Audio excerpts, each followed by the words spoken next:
Good morning, everyone. My goodness, look at all of you. This is so exciting. Thank you so much for joining us today for this conference. I also want to recognize people who are joining via live stream. Thank you so much. It is my distinct pleasure to kick off NIJ's National Research Conference. This is a convening that we haven't had for 12 years. And I'd like to start by thanking all of the people who were so instrumental in making this conference possible. It's a tremendous amount of work. So our NIJ staff, our OJP and DOJ partners, the conference contractor, Saxman One, Encore Global, who's our AV technician, and of course the fine employees of the DoubleTree Hotel. Thank you so much. Let's give them all a hand.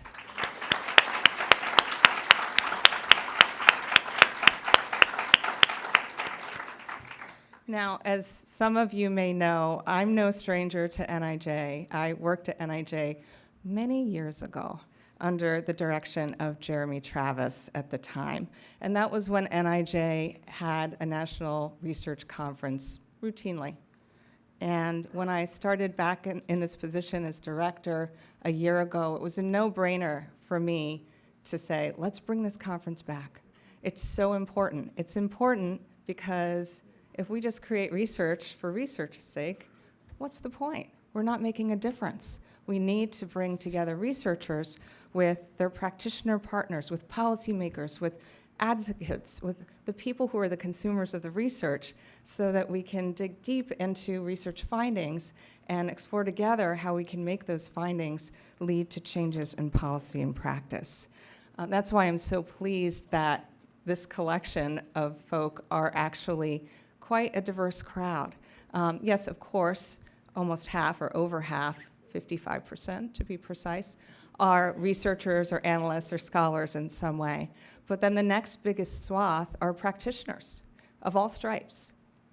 More law enforcement than others, but we've got corrections officers, we've got a lot of different practitioners in the room. And then the remainder fall in two buckets. One are folks associated with associations, advocacy groups, consultants, and the other are primarily government employees of all levels. So it really is a diverse group, one that I hope you all can learn from each other over the next 2.5 days.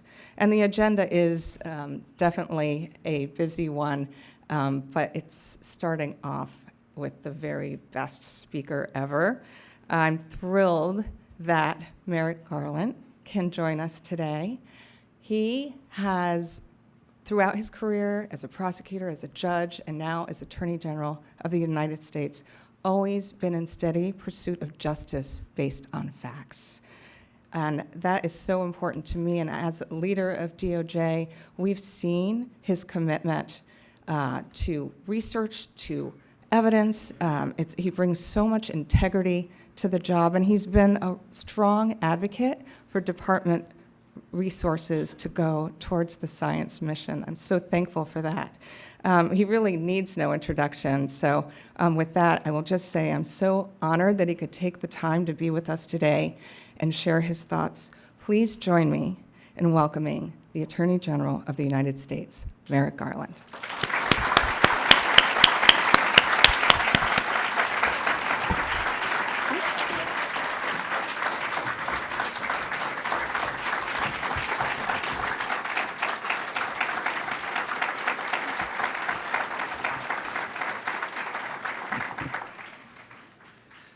Wow, thanks, Nancy, for that really kind introduction.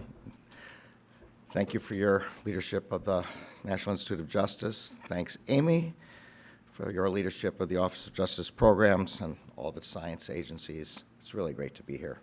And I really like the point of this conference, as Nancy says, evidence to action.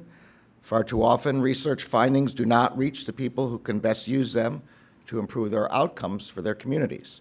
This conference, which brings researchers, practitioners, and policymakers together, gives us the opportunity to bridge that divide. I also want to thank Alex Piquero, the director of the Bureau of Justice Statistics, Alex, I know that you and Nancy are making important efforts to reach a diverse set of practitioner and policymaking audiences throughout the country. So thanks to all of you. And thank you to the staff of NIJ, representing scientists, grant managers, communications professionals, operations, and team members. I know that planning this gathering represents just a fraction of the work you are doing every day. I'm grateful to each of you. To be honest, I don't think I've spoken to a room with this many people in it for the entire time I've been Attorney General. And no one's wearing masks, so, and you're all scientists. So. I'm hoping we're okay. Finally, I want to express my gratitude to all of our partners who are here today. You're taking your time away from your work and your home to exchange knowledge and identify new ways that research evidence can improve criminal justice policies and practices. Welcome, and thank you all for being here. The Justice Department has a broad and wide-ranging mission to uphold the rule of law, to keep our country safe, and to protect civil rights. In pursuit of that mission, and together with our partners in communities and law enforcement agencies across the country, we work to meet some of the most urgent challenges our country faces. Good data and sound science are essential to every part of that mission. Research is essential to the development of new technologies and policies and programs that help the Justice Department fulfill its mission. And rigorous evaluation helps tell us what works. Importantly, it also tells us how and why programs work so we can replicate them and build on their success. For example, when it comes to keeping our country safe, we know that research and data are critical tools in our fight against gun violence. Professionals across the department are involved in our work to prevent that violence.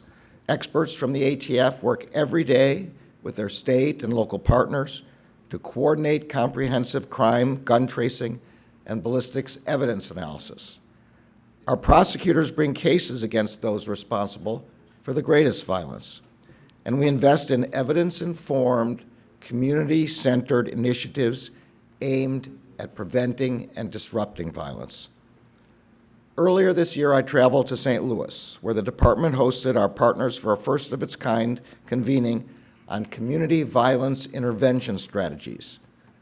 As I said at that meeting, the department is encouraging our grantees to collaborate with researchers to conduct rigorous evaluations of their program models. We know that research will help us build more effective programs that are rooted in a deeper understanding of effective violence reduction strategies. It does no good to give grants for models that aren't evaluated. We have to evaluate, we have to make sure they work, and then we have to put them into communities and help our communities use them. NIJ grantees are on the front lines of all of this work.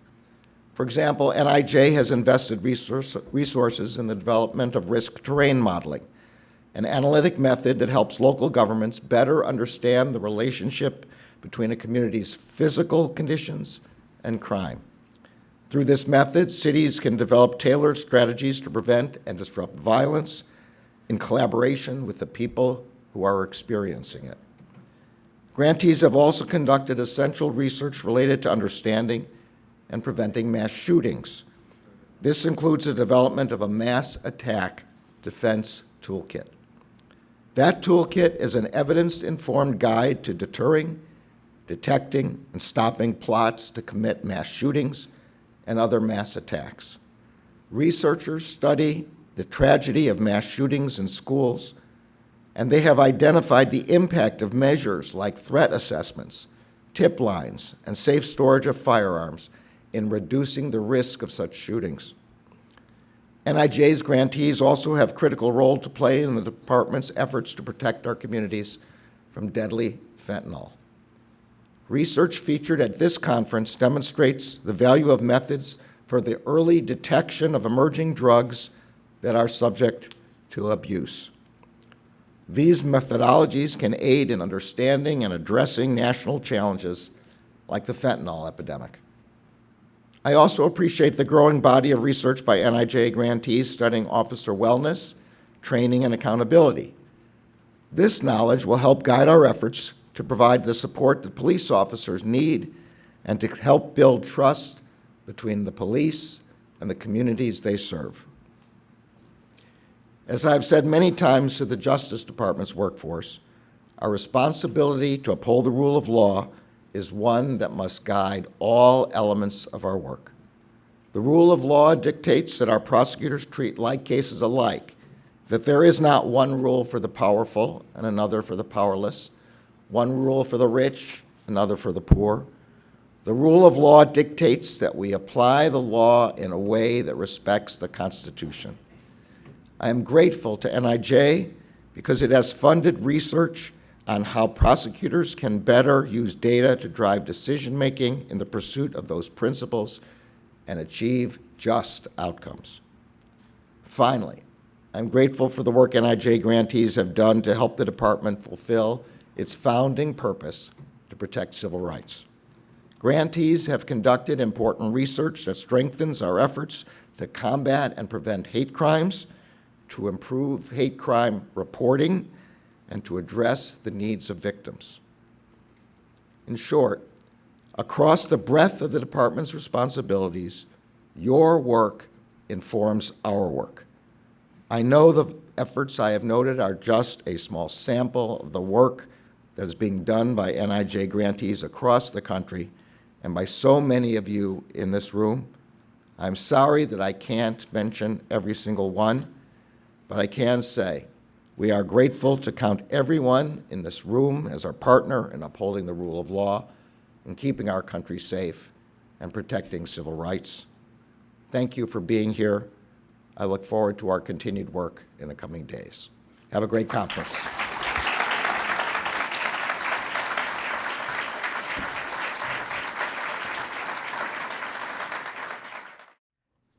What a tremendous honor. Such a signal to the field about the department's commitment to science. I know you're all as excited as I am. And there's so much that we have ahead of us in the next 2.5 days. And much of it is really grounded in the priorities that I set forth when I started as director a year ago. And so I wanted to just kind of point to certain highlights that reinforce those priorities, and maybe it'll pique your interest about some of the plenaries ahead.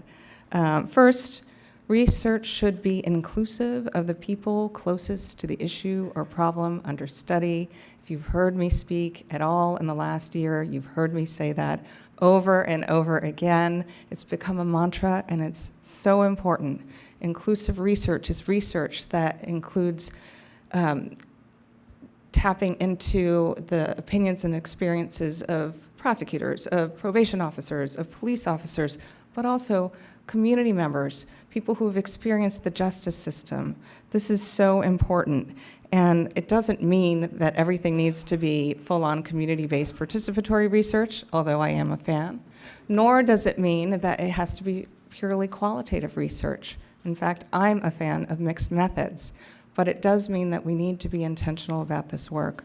So I'm really pleased that our plenary tomorrow morning unpacks all the facets of inclusive research by people who have engaged in it and been partners and benefited from it. Closely related to inclusive research is another priority. It's to encourage researchers to conduct their work through a racial equity lens and an equity lens more generally. This is also important. We cannot be in the business of studying the issues of crime and justice without acknowledging the deeply embedded biases. And there are also biases in the methodologies that we employ and the data that we use. And we need to be more intentional about understanding those biases and mitigating them whenever possible. So on our plenary on Thursday morning, which will be facilitated by Carrie Johnson, NPR's justice correspondent, we'll hear about an alternative method for detecting bruising on people with dark skin. It's a great illustration of how science can both create disparities and develop solutions to remedy them. I've also been a very strong advocate for encouraging interdisciplinary research teams, and you'll see plenty of those examples throughout the conference. I particularly like to highlight one that we have. It brings together experts from our forensics and investigative sciences side of the house with our social science side of the house, and that's going to be tomorrow, looking at methods to detect emerging drugs that are subject to misuse. They have panelists representing epidemiology, public health, forensic science, and criminal justice research and practice disciplines. Now, this conference does represent a different model from your typical research conference. Like I said earlier, it's like this isn't about researchers talking to other researchers. This isn't about digging deep into the methodology or nuances in the data. That's all very interesting to me, to be sure. But that's not what this conference is about. This conference is about evidence to action. And as such, we've really created a different structure. We're encouraging our grantees to present findings, not works in progress, and to be concise about those findings and to focus those findings with an eye towards their implications for policy and practice, right?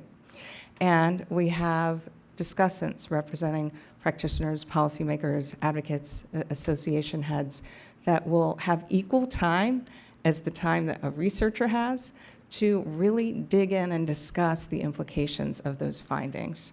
Again, a very different model and one that is part of my fifth priority, which is what we're calling evidence to action. What can we do to better ensure that the field learns about research, believes the research findings, is inspired to do something different to improve their policies and practices? This is what implementation science is all about. And we have a panel right after this one that digs into this issue. So I welcome you to join that if you wish. It will be in this very room. So promoting evidence to action also means engaging in meaningful ways with practitioners in the research process. But better yet, how about engaging practitioners as researchers? That's exactly what NIJ's Law Enforcement Advancing Data and Science Leads Scholars Program is all about.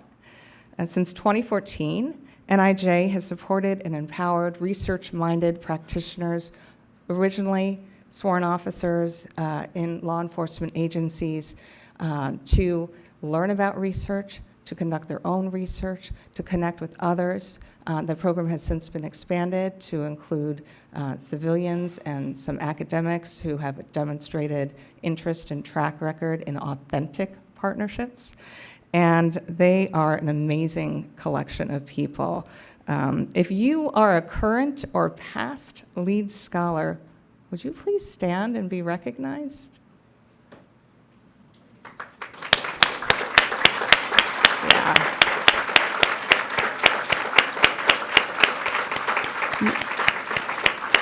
Thank you. You really are leaders in your field. You're future executives. Some of you have been through the program and become law enforcement executives. You are those real, authentic research partners, and I just am so thankful to you, and also to RTI International, RAND, IACP, and the Police Executive Research Forum, who all support the program. I think that we need to spend more time focusing on methodology. I know I said we're not going to geek out on it, but there's one area that's bugged me forever and really plagued the field, and that's that we don't have good ways to represent community perceptions of police and how they are policed that happen that we can collect the local level that don't underrepresent the people that I would argue matter most in this context, and those are the people who live in the highest crime, most heavily policed communities, largely communities of color. That's why I'm really excited to share that last week at the American Society of Evidence-Based Policing Conference, I announced that NIJ has launched a new prize challenge. What's a prize challenge?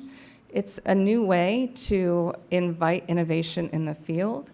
It's a competition where inviting people to propose innovative methods to better represent this perspective at the local level. Now, when we started planning this conference, we knew we wanted to feature NIJ grantees prominently. I mean, this is the NIJ Research Conference, right? And we also recognize that if we lift up NIJ grantees, particularly those who already have findings in hand, right? That means that the research started several years ago. It means that they're principal investigators. And let's be real, it means that, you know, UPIs have a little bit of age to you. And we also noted that if we only focus on NIJ grantees, we will not be elevating some of the newer, perhaps more innovative and cutting-edge methods. And we really wanted to be intentional about supporting the next generation of principal investigators. So how did we do that? One thing we did was to invite poster submissions, and we received 150 applications. We selected 50, 30 of which are by graduate students. So that poster session, yes.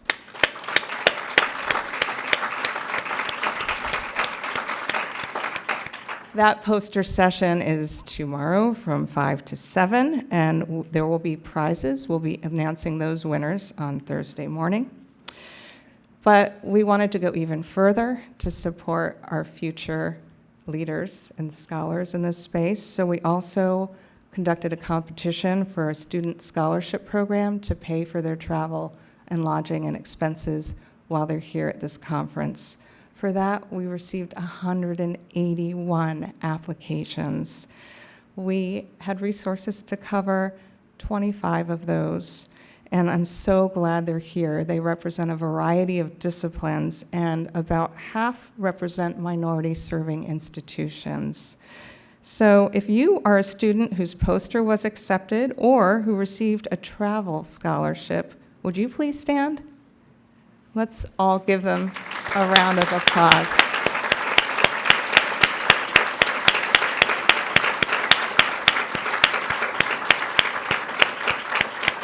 Thank you.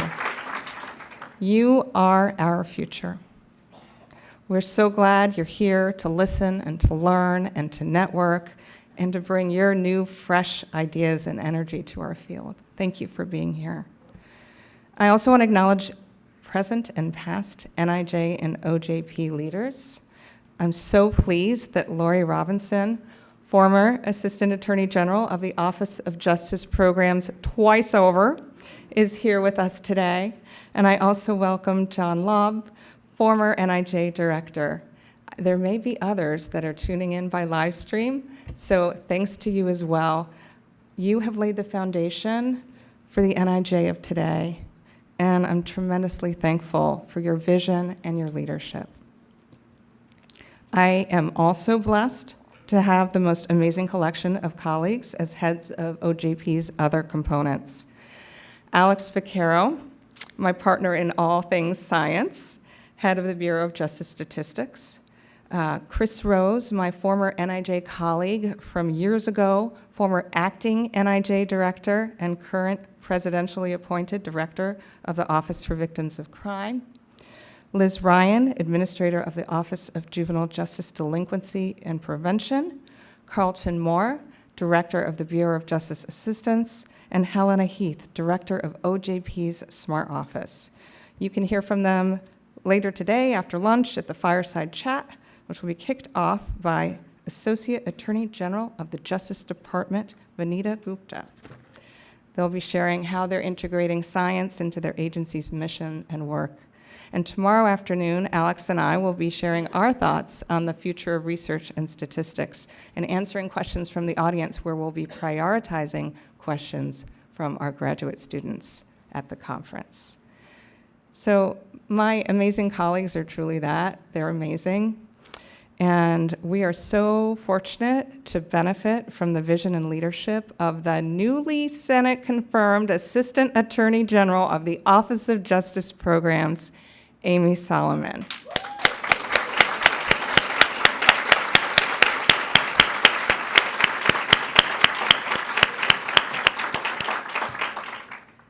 Amy is an exceptionally inclusive leader. She is a fierce advocate for safety, for equity, for justice, and she has a passion for science and research that started right at NIJ when we were both colleagues together too many years ago to mention.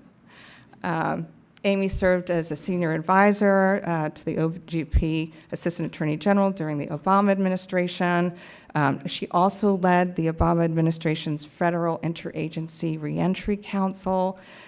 She established a portfolio of research around jail reentry when she was at the Urban Institute, and I had the pleasure of working with her there as well. And she spearheaded several correctional reform efforts as Vice President of Criminal Justice at Arnold Ventures before returning to OJP in 2021. And I want to be very clear about something. I can think of no one, and I mean no one, better positioned, more experienced to lead OJP. I am so proud to call her both my colleague and my dear friend. Amy, welcome. The stage is yours.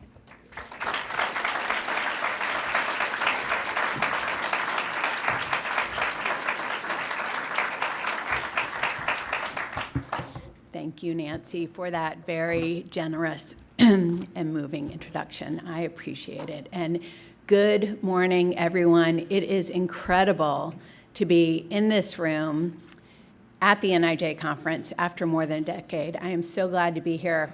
I'm so glad you are here as well. It is thrilling to have so many of our nation's leading criminal justice researchers and practitioners gathered in one place, sharing information and exchanging ideas with our foremost public safety experts. I'm so pleased to welcome graduate students, budding criminologists, practitioners, policymakers, and others who are newer to the field and eager to build knowledge and translate evidence into action. I want to extend a special thanks to our very distinguished first speaker, Attorney General Merrick Garland. As you just heard, the Attorney General is a champion of science and a strong supporter of the National Institute of Justice. And his presence here signals a deep commitment to this work at the highest levels of the Department of Justice. And of course, we're here for the first time in 12 years, thanks to the vision and the leadership of one Nancy Vigne. Among many other priorities, Nancy made it her mission to bring back the NIJ conference as a forum for sharing knowledge and research and practice, something that has animated her entire career. She is backed by an exceptional team of scientists, program managers, and talented NIJ professionals who work so hard every day to advance the science mission of the Department of Justice. Now, as you just heard, I am a little partial to NIJ. As some of you know, and now all of you know, I spent 3 years early in my career, in the late 90s, at NIJ. I was a junior staffer. I was starry-eyed about working in the government at the research agency, and it was one of the best jobs that I ever had. And during those years, under the leadership of Jeremy Travis, NIJ served as the think tank of the department. It was a place of big ideas, of great collaboration, and of a lot of knowledge building. And it was during those years that I first met Nancy, and even then, she was a rock star. She headed up the Crime Mapping Research Center that she had founded. She was full of vision and new analytic techniques that she put into play all around the country. Those early investments in Nancy's vision and leadership significantly influenced the national landscape and planted the seeds for so much of what's going on today. All to say, as an avid research consumer now on my part, I so look forward to the program that Nancy and the NIJ team has put together. Over these next 2.5 days, we will hear from the brightest minds in the field, scientists who are exploring innovative solutions to an array of public safety challenges, researchers who are conducting rigorous evaluations of criminal and juvenile justice programs, policymakers who are designing strategies based on those findings, and practitioners who are putting evidence into action.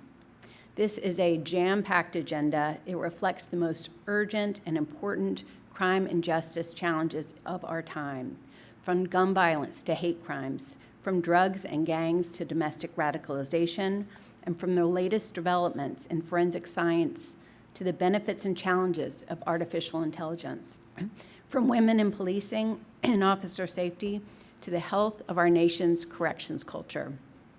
You will see a sharp focus not only on how this knowledge can be applied, but on how research can and should be informed by those closest to the issues. Nancy's push for inclusive research mirrors the work that we are doing across the Office of Justice programs to bring in people with lived experience, people who have been in the criminal justice themselves, who have been victims in the justice arena, people who have worked in the criminal justice system. Their perspectives enrich and enlighten our work, and their insights will deepen our knowledge, and they will ensure it is credible. Also on display at this conference is a commitment to science from across OJP and throughout the department. Of course, we were just honored by the presence of the Attorney General this morning, and this afternoon we'll have the pleasure of welcoming the department's third-ranking official, Associate Attorney General Vigne Gupta. Their presence and participation send a clear message that investing in science is a priority of this department. It is also worth noting or repeating that science permeates our work at the Office of Justice Programs. Our program offices are led by science-minded professionals.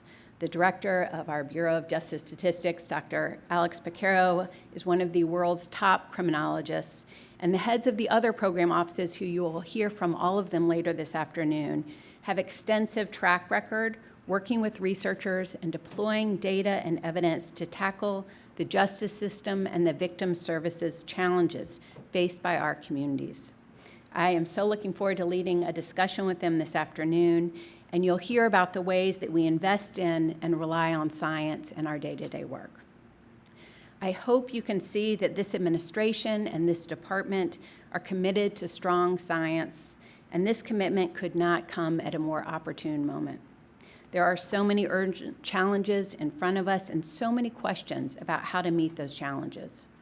The foundation of evidence that many of you have helped to lay is a strong one, and we hope to build on it, leaning on the expertise of everyone in this room.